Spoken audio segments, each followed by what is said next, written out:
You're trying to make me laugh. You think I'm here to amuse you, to make funny sputtering noises when you offer an insult instead of a reward. Humanity needs a hero, and Shepard's the best we've got. I'll make the call. It was late 2007. I was getting through the awkward first weeks of high school, coming to terms with a slight disappointment from Halo 3, and most importantly, overcoming my BioShock obsession. That game had blown the doors off what I thought possible when it came to exploration in video games. I was clamoring for anything that even promised to scratch the exploration itch, and that's how Mass Effect caught my attention.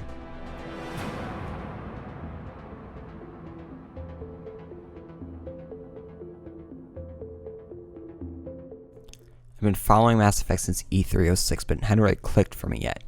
I watched videos on game trailers, read tons of forum posts, but I just wasn't getting what all the hype was about, probably because I'd never even heard of Baldur's Gate or KOTOR. For whatever reason, I wanted to find any excuse to get the game, which is counter to how I'd look for any reason to kill hype today.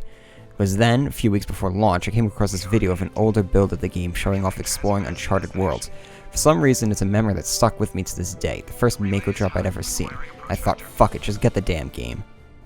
All contact with the colonists of this planet has been lost.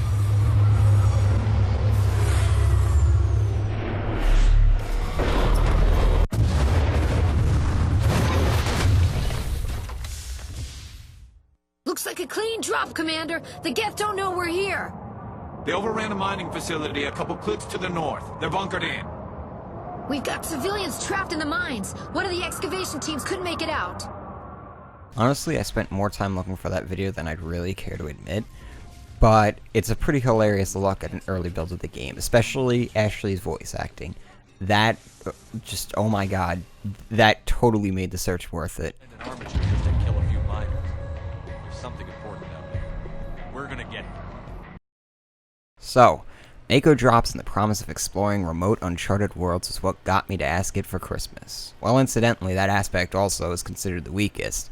The more forgiving might just consider it a feature added on towards the end of the game, while the self-entitled cynics such as myself would call it a rushed job that was just incomplete for the sake of pushing the game out the door.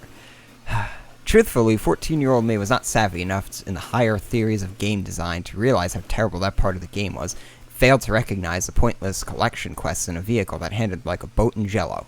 I actually enjoyed that part of the game, if nothing else, because the skyboxes looked real pretty. So, jump ahead a few months to Christmas Eve when I finally got my hands on the game. Naturally, I spent as much time playing as I possibly could, staying up until I could barely sit upright. At first, all I wanted to do was get the Mako and land on a planet, but by the time I finally landed on Therum and the achievement pops and I went to bed, I had almost forgotten that this was what I'd been waiting months to do. I had spent the better part of 4 hours just indulging in a world that was more detailed than I could have ever possibly imagined. This was only a slice of a game that I knew to be a lot longer.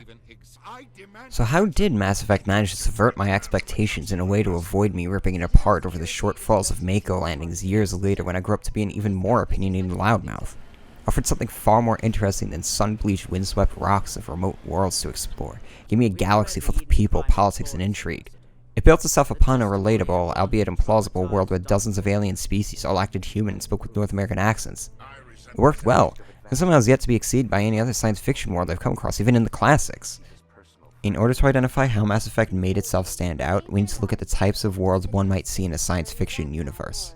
Actually, before even that, we need to define science fiction in the space opera subgenre. Science fiction is actually a difficult to define genre, perhaps due to its relative young age, or perhaps because it has a shared history with fantasy. It's a long and complicated debate that I won't embellish upon here, but in short, many people agree that if a work can answer one simple question, it's probably science fiction. If blank exists, how would it affect society? Blank is usually some sort of technology or discovery scientific in nature, such as alien life. Society also does not necessarily mean our society. It could, in fact, not even be a human society. If a work can shoehorn itself into that sort of question, it's probably science fiction, or at least possesses some science fiction elements. Space opera is simply a subgenre of science fiction, though not so simply. Its definition has been redefined numerous times. A more recent definition, which has earned a fair degree of acceptance, and more importantly, I happen to agree with it, was coined by two science fiction critics, David G. Hartwell and Catherine Creamer. Colorful.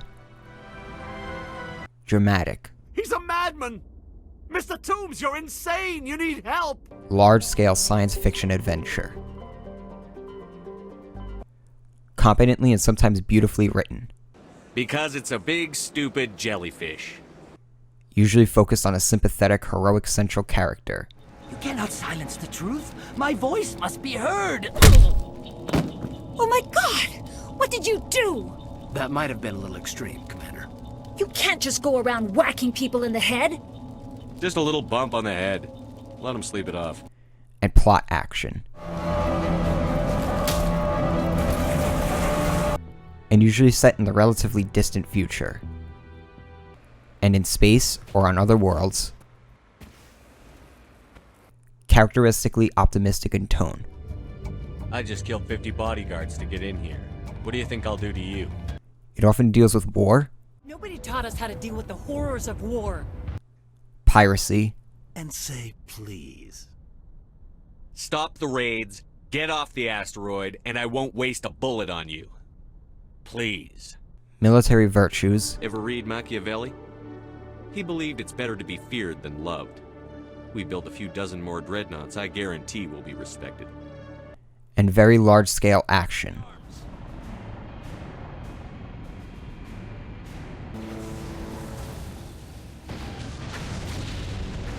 Large stakes. I never thought it would end like this. You show up and tell me all the answers just fell into your lap. It isn't fair. All those years wasted. There's a rogue Spectre out there looking to destroy the galaxy. So quit whining and help me stop him, or I'll drop your ass back in that volcano. It's rather broad, and a lot of what I've read, watched, and played over the years would then be classified as space opera, but it certainly defines Mass Effect. Simply put, if the game had taken place on a space station and the Reapers were only going to blow up that station, it wouldn't have been space opera. For the sake of this next point, I'm going to focus on two science fiction space opera novels, Frank Herbert's Dune and Alastair Reynolds' Revelation Space, the latter of which Mass Effect may have borrowed a fair bit from when it came to the Reapers, the Protheans, and indoctrination. In Dune's case, I just didn't like it, even though I've heard nothing but praise for its portrayal of a complex political system. In fact, it was this web of politics and intrigue that got me to read the book in the first place, because that's why I loved so much of Mass Effect. The world just didn't bite for me, though. I almost gave up on the science fiction genre itself until I read Revelation Space and found I was actually engaged, even though the book lacked any sort of political intrigue at all. Whoops. And we're out. So how do I go from looking for a book that has a rich political system, to finding and discarding a book heralded as one of the greatest in that regard, to settling on a book that lacks politics almost entirely? Excellent question. And at first I thought maybe I'm just another entitled nitpicky gamer, and like the rest didn't know what I wanted. Then my most recent Mass Effect playthrough came in to save the argument and my self-respect. Made me realize that it's not so much what the world is about, and more about how the worker uses the world, and how well they abide by the rules they set for themselves. It also gave me an excuse to shit on another classic novel, which is something of a hobby of mine. Here's what Dune did to squander what I had hoped for it to do. It set itself up with an interesting world, run by a set of royal houses with an emperor at the head of it all, and that's all fine in my book. I usually prefer something more nuanced, but I can get with a monarchic setting. The problem lies with the Muad'Dib prophecy, the foundation for the entire plot, which the Ben Gesserit subtly created over a period of time and that Paul is meant to fulfill, and after Lord Leto dies, Paul would... Maybe I was just being forced to suspend too much disbelief, but this was all starting to sound like a story about preordained fate, with fancy lingo to excuse it all. If there is one thing that will immediately kill a story for me, it's when someone throws the word fate around in a serious manner.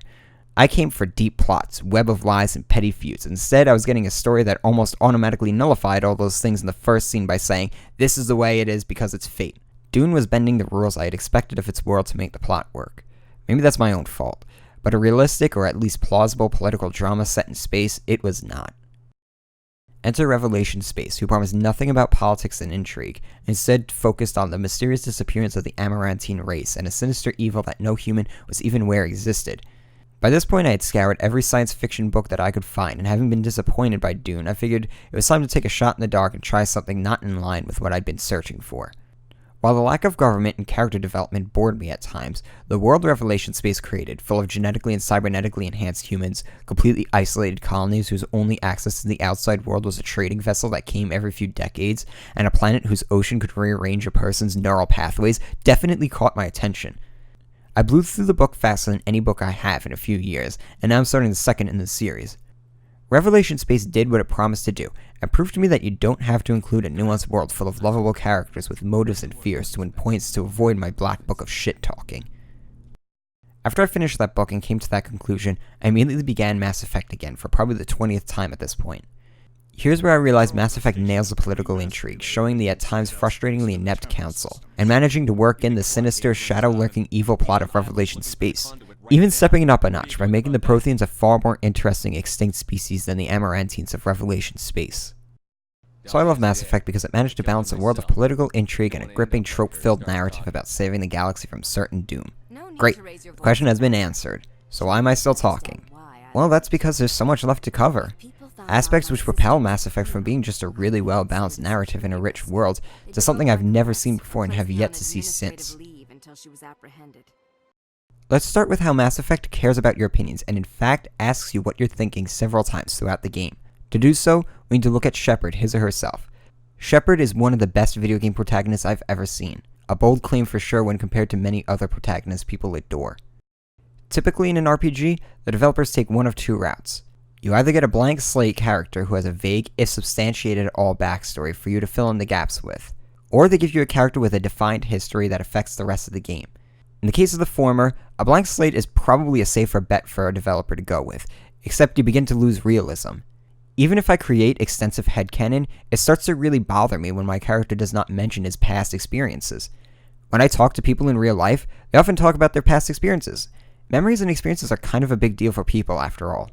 So, a developer makes a protagonist who has a developed history, and they explain it as soon as they can, and the characters in the game might bring it up from time to time. This presents a whole new set of problems when it comes to role-playing.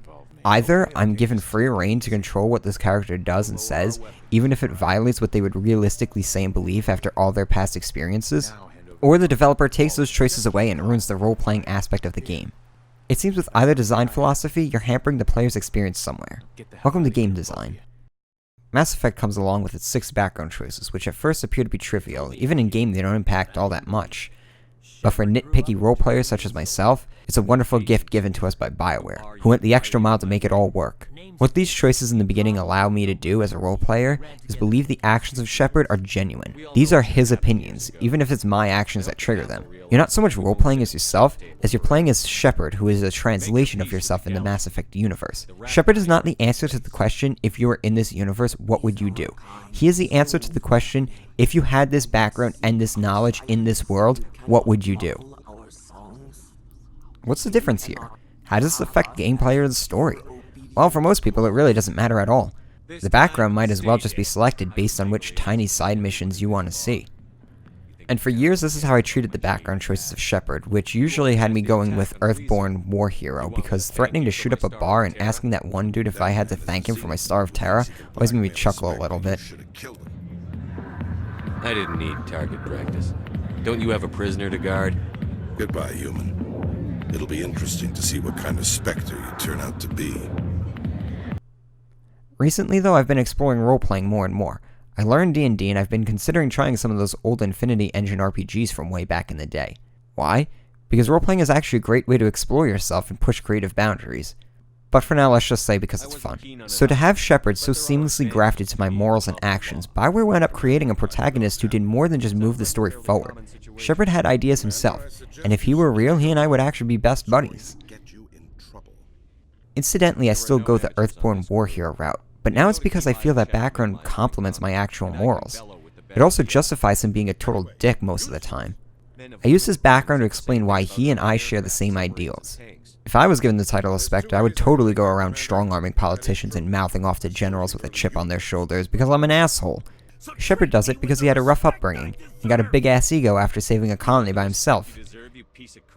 The background choices make a much better synthesis of egos than the green ray beam ending of Mass Effect 3. Choices and consequences are more or less what a lot of this suspension of disbelief is required for. You let the council die and they are replaced by a new one that refuses to meet you in Mass Effect 2. You spare the Rachni Queen and she sends you a message in the second game and gets abducted in the third. Those kinds of consequences, right? Well, no actually, because BioWare clearly told us those choices didn't actually matter with the awful ending of Mass Effect 3. So what consequences? Jack becoming a biotic teacher and Grunt running his own Krogan Rex squad? All those consequences were admittedly heartwarming. I'm actually going to ask you to discard everything you know about the second and third games entirely. Those are not the consequences I'm talking about. What I'm talking about are the reactions of people around you when you do something like knock a crazy scientist out for simply spouting nonsense. What did you do? That might have been a little extreme, Commander. Who cares about those reactions? They don't really matter and are simply canned responses read by the voice actor, all forgotten by the time the next line is delivered. Remember how I said I believe in the power of role-playing? Well, this is where that comes into play. Those people behind you who make a remark every so often, the people who stand around your ship delivering seemingly random bits of information about themselves, yes, your crew.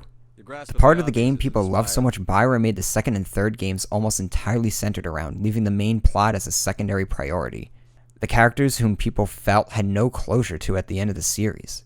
Those characters were not only the hook that brought people into the world and kept them anchored in for over 100 hours of game time, they were also the consequences of those actions.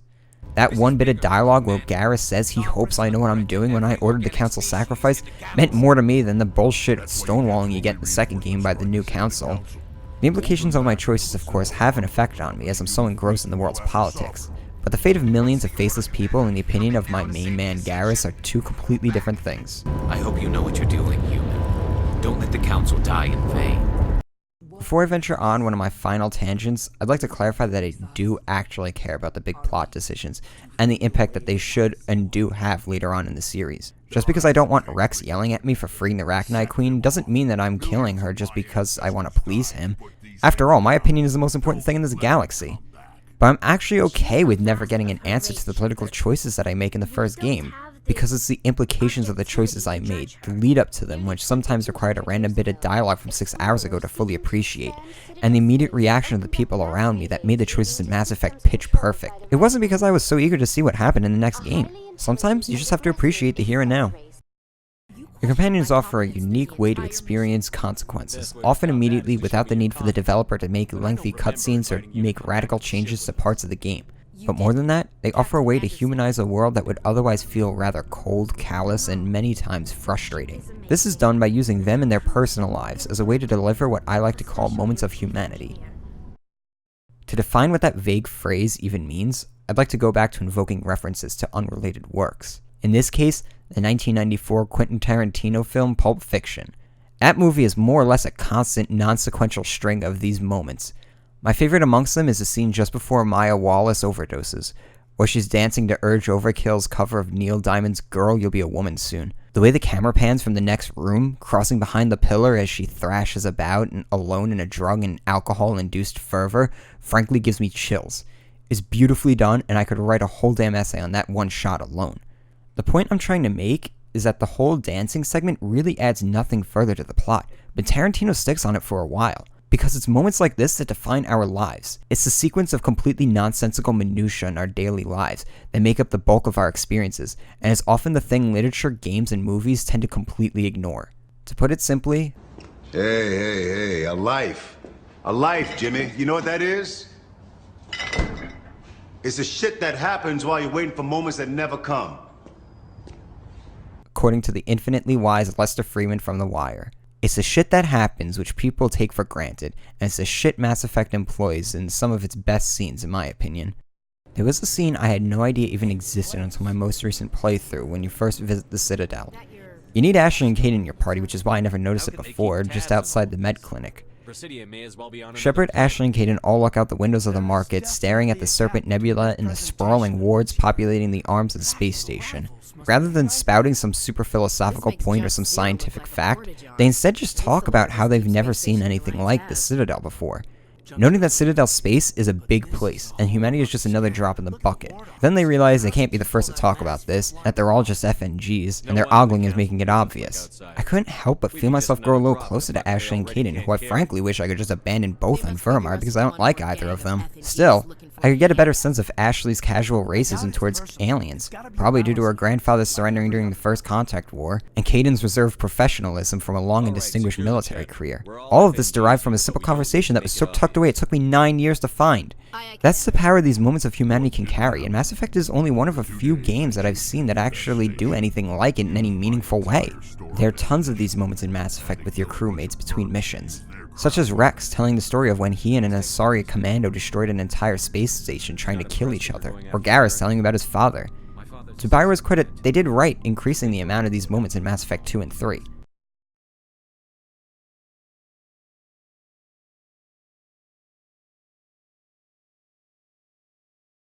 Throughout the game, you come across Turians who cite random idioms from the English language as they talk to you, and then immediately ask if that was the proper phrase. It's an obvious joke Bioware simply threw in for fun. I'm going to over-examine and over-explain why it's in fact a masterful writing sleight of hand on Bioware's part. Kind of because that's what I do. And for that, I'm going to bring up Turians, the First Contact War, and casual racism. Lord Qui'in, for whom this channel is named after mostly because I always found his fly in the lotion bit amusing, actually reveals an interesting insight into Turian's opinions about humans. When you compare that bit with the finger in the pie expression Executor Palin drops when you pester him in his office, a subtle pattern begins to present itself. Here you have one Turian who faintly dismisses your mission for his far more important one, and another one who not so subtly tells you to fuck off. Those sentiments are generally shared amongst most Turians, and humans certainly reciprocate. I'm a busy man, Commander. Are we done here? Humans' disdain, as Dr. Chakwa states, is usually due to humans finding Turians too rigid, which I call bullshit on because it's that rigidity that makes me respect the Turians so much, and consider them my favorite species in the galaxy. Chances are we dislike the Turians because they kicked our asses in the First Contact War, and they have the biggest fleet in the galaxy. Turians, on the other hand, probably dislike humans because they had to actually try to kick our asses in the First Contact War, and we have the fastest growing fleet in the galaxy. So clearly, each side dislikes the others because they perceive the others as the biggest threat, and because of some war that happened 30 years prior.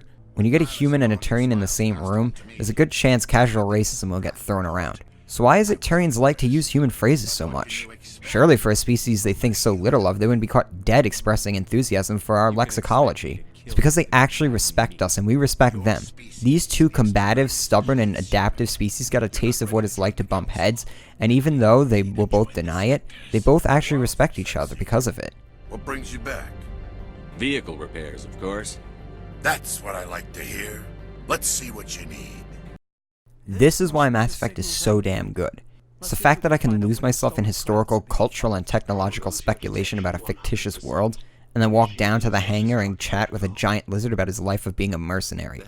Due to it being a game, it offers interactivity that no other medium can even achieve. And if you ask me, no other game has managed to achieve since, even Mass Effect 2 and 3. It wasn't just chatting with my crewmates about random shit. It wasn't just about hunting down Saren. It wasn't just about arguing with the Council.